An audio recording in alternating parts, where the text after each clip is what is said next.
ऐसे तो रामायण का इतिहास लाखों साल पुराना है।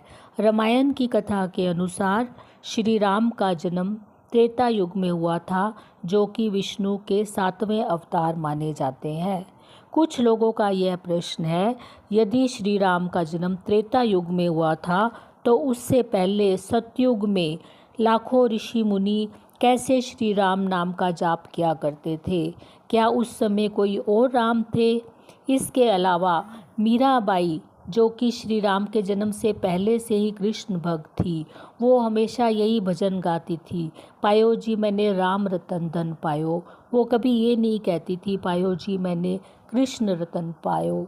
इसी तरह से कई लोगों का कहना है कि भगवान श्री राम तो मनुष्य थे, तो वो भगवान कैसे हो सकते हैं।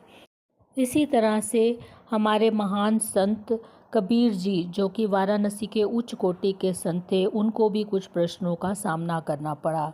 एक बार कबीर दास जी राम भजन कर रहे थे, तभी उनको कुछ लोगों ने आकर घेर लिया और पूछा, कबीर जी आप कौन से राम का भजन कर रहे हैं? आपके कितने राम हैं? तब कबीर जी ने बोला, हमारे तो एक ही राम है और मैं उन्हीं का भजन कर रहा हूँ। तो यह देखकर सब लोग कबीर दास जी का मजाक उड़ाने लगे। उन्होंने कहा, यदि ऐसा है तो बताइए राम कितने प्रकार के हैं? जैसे कि एक राम दशरथ का बेटा, एक राम घट घट में लेटा, एक राम का सकल पसारा, एक राम सभी से न्यारा। बताइए आप कौन से राम का भजन कर रहे हैं? यह सुनकर कबीर जी थोड़ा असमंजस में पड़ गए और उनको संशय हो गया और वह अपने गुरु स्वामी रामानंद के पास गए और उन्होंने अपने संशय के बारे में अपने गुरु से बात की।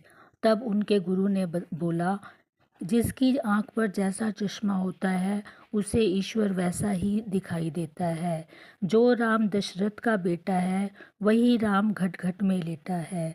जिस राम का सकल पसारा है वही राम सबका प्यारा है। आप देखो राम चारों पंक्तियों में है। ये राम सब जीवों में व्यापक है, वही सबके घट घट में लेटे हुए हैं। सर्वव्यापक राम है जिन्होंने सृष्टि की रचना की। यह सब उन्हीं का पसारा हुआ है, इन चारों में कोई भेद नहीं है।